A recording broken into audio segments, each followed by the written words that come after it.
Welcome to the Explainer. So, if you're a focused learner looking to actually turn your textbook knowledge into real-world capability, you are in the perfect place. Today, we're taking what might just look like a standard French lesson and we're totally transforming it into a dynamic survival guide for dining out in France. We're going to grab the vocabulary, those dense menus, and the subtle cultural cues from our source material and mold them into actionable tools. By the end of this, you won't just understand French dining on paper, you'll be totally ready to live it. Here's how our menu looks for today's masterclass. First, ordering at the restaurant. Second, navigating the French menu. Third, classic recipes and cooking. Fourth, French culinary culture. And finally, essential dining grammar. Section 1. Ordering at the restaurant. Let's dive right into our first course. Now, before you can even think about the food, you've got to get a seat, right? Put yourself in the driver's seat for a second.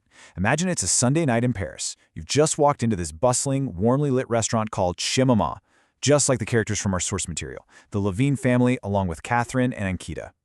You step right up to the waiter, the garçon, because you need a table for 4. Mr. Lavigne confidently just says, "Une table pour 4." They confirm his 9 p.m. reservation, and bam, the evening begins. It really is all about confidence and just catching the rhythm of that interaction. So, once you actually sit down, you're going to want to ask the absolute most important question of the night. This specific phrase, used by Monsieur Lavigne, is literally a golden key. Qu'est-ce que vous avez comme menu du jour? Meaning, what do you have for the daily special? In France, the menu du jour is usually the absolute freshest, most seasonal, and most thoughtfully prepared thing the chef has to offer. Not to mention, it's typically the best value too. Seriously, memorize this one. Section 2. Navigating the French menu. Let's see how to decode things.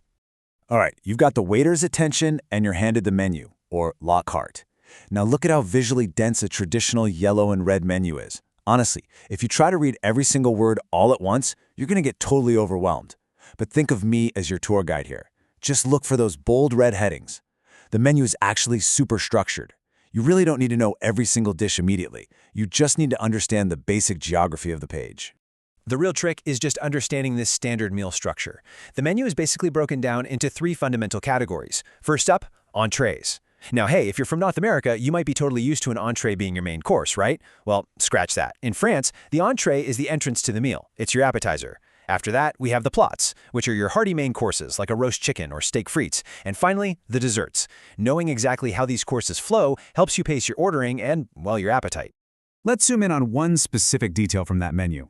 The price for the entrecote, which is a classic rib steak. Check out how it's written as 15,50 euros. Getting familiar with this European currency formatting, using a comma instead of a decimal point, is a small but absolutely vital detail.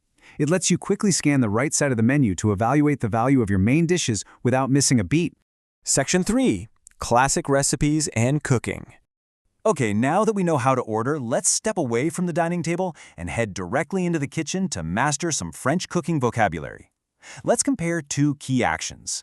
First, we have couper, the physical act of cutting or slicing ingredients like a red pepper on a cutting board. Then we have mélanger, the act of whisking or mixing ingredients together in a bowl. By contrasting these 2 verbs, it's super easy to grasp the difference between prepping your individual ingredients and actually combining them. You'll absolutely need these to follow any French recipe. Let's actually put those verbs into action. Our source gives us this fantastic, super simple recipe for a classic salade niçoise.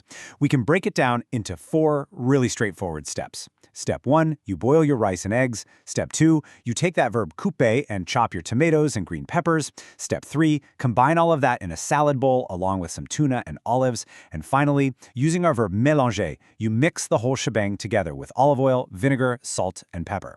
It's the perfect example of how combining basic, fresh ingredients with simple culinary verbs creates a total masterpiece. Section 4. French culinary culture. Time to look at the bigger picture. You know, mastering a recipe is great, but to truly appreciate dining in France, we kind of need to zoom out a bit. French food is just incredibly diverse, stretching way beyond the stereotypical steak frites. Just look at this contrast. You've got the rich, savory, golden-crusted quiche Lorraine baked to absolute perfection. And then you have the vibrant, deeply colorful layered vegetables of a traditional ratatouille. The French take an immense amount of pride in their regional specialties. They utilize local produce and time-honored techniques to create completely distinct sensory experiences depending on exactly where you are in the country. And of course, no conversation about French culinary culture is truly complete without talking about the famed cheese course, which is usually served right before dessert. I mean, France has a massive, worldwide reputation for its incredible variety of cheeses. A classic wooden cheese board highlights some absolute must-haves. You've got the sharp and crumbly blue Roquefort, the wonderfully soft and creamy Camembert, and the firm, nutty Gruyere. Our source notes that these are best appreciated when paired with a good wine. It's a ritual of flavor that you absolutely have to experience for yourself. Section 5. Essential Dining Grammar.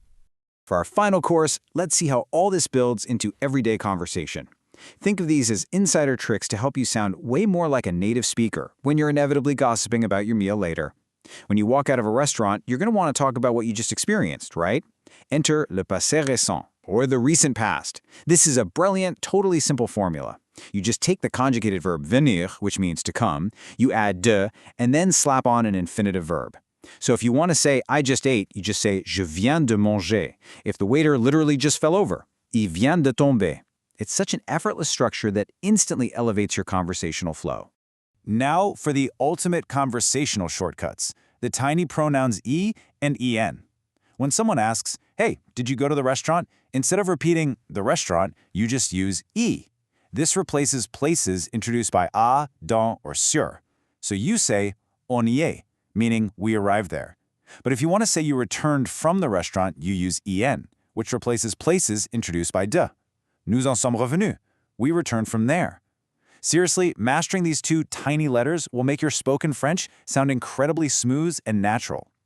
So we've gone from stepping into a bustling Parisian restaurant to decoding the intricacies of the menu, cooking up a classic Nicoise salad, marveling at the cheese board, and finally using grammar to smoothly recount the evening's adventures. The tools are right here in front of you. So my question to you is, are you ready to confidently navigate your next French culinary adventure? Take these phrases, these structures, and all this cultural context, and go turn this knowledge into a delicious reality. Thanks for joining me on this explainer, and bon appetit.